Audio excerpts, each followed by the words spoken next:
여러분 안녕하십니까?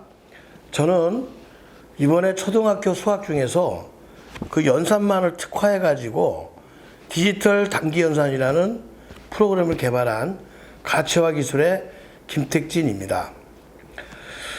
여러분들 그 수학 그러면 어떤 생각이 나시나요? 일단 선뜻 떠오르는 게 뭐 어렵다, 그 다음에 뭐 재미없다, 또는 하기 싫다.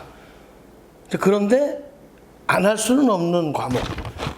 이제 이게 수학이죠, 결과적으로.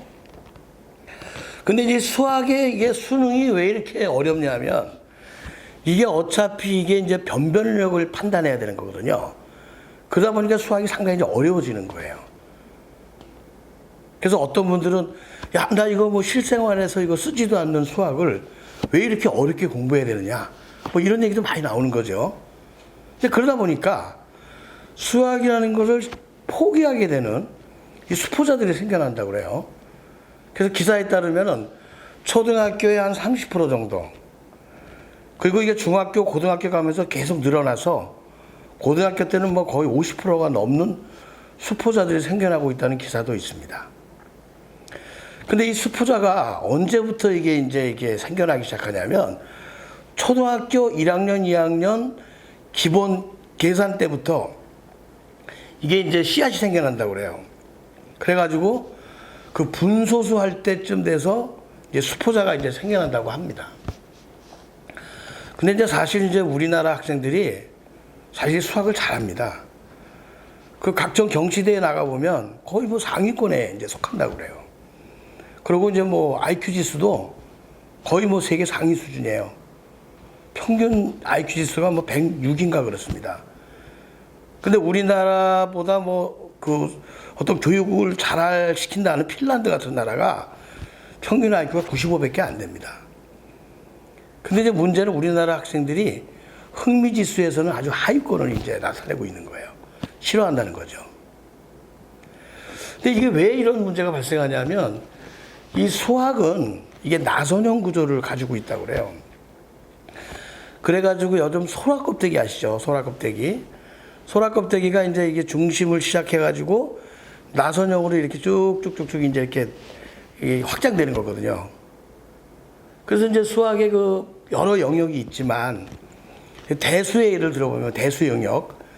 그게 이제 보면 처음에 이제 그 수개념부터 해가지고 이제 사칙연산, 분소수, 그 다음에 함수와 방정식, 그 다음에 이제 뭐 나중에 미적분까지 가는데 이게 앞에서 사칙연산 여기서부터 흔들리면 저 뒤에 가서는 이제 점수가 안 나오는 거예요. 학습도 어렵고. 그래서 결과적으로는 나선형 구조의 특성이 뭐냐면 그 하위 단계에서 어떤 학습의 부진이 오면 상위 단계로 진행이 안 되는 거예요, 이게. 자, 예를 들어서 역사를 한번 보죠. 역사, 다른 과목. 만약에 뭐 고려시대를 우리가 배웠는데 저학년 때 고려시대를 배웠어요. 근데 그때 잘 못했어요. 잘 이해를 못했어. 그런데 상위 그 학년에 가가지고 고려시대가 또 나왔는데 그때 되게 좀 열심히 잘했어요. 그럼 그냥 고려시대로 회복이 되는 거예요. 다른 과목들은 그런 게 맞습니다. 근데 이게 수학은 그게 아니에요. 한번 이게 기초가 흔들리면 나중에 가서 상당히 이제 어렵게 이제 이렇게 느껴지는 게 많아요. 더군다나 이 연산 같은 경우에는 초등학교 수학에서 거의 한 50% 정도 이상을 차지한다고 이제 합니다. 그래서 교육학자들이 이런 얘기를 해요. 그 부모들이 절대로 자기 자식들에 대해서 연산은 직접 가르치지 마라. 그런 얘기를 한다고 그래요. 그 이유는 뭐냐면 내 아이가 수학 문제를 푸는데 뭐 개념을 잘 모른다거나 식을 잘 못 세워서 틀리면 뭐 그다지 이렇게 화를 안 내요. 그런데 만약에 식은 잘 세워놨어요. 근데 계산이 틀려서 답이 틀렸다. 굉장히 화를 많이 냅니다. 그럼 이제 그때부터 애들은 자신감을 잃게 되고 이제 수학을 싫어하는 아이로 전락하는 거예요. 이게. 그래서 우리는 어찌됐든 간에 이 연산이라는 걸 튼튼하게 가져가야 되는데 이 연산이 보면 사칙 같은 경우에 4학년 1학기 때까지 합니다. 그 다음에 이제 분소수가 6학년 1학기까지 하거든요, 이게. 이 기간 동안에 초등학교 학생들이 처음에 이제 필셈으로 시작을 합니다. 그러면서 물론 필셈을 100% 하지만 이제 학생의 수준에 따라서 이제 암산도 이제 가미해서 합니다. 그래서 수학을 잘하는 애들은 상당 부분을 이게 빠르게 이제 암산도 좀 적절히 섞어가면서 풀거든요.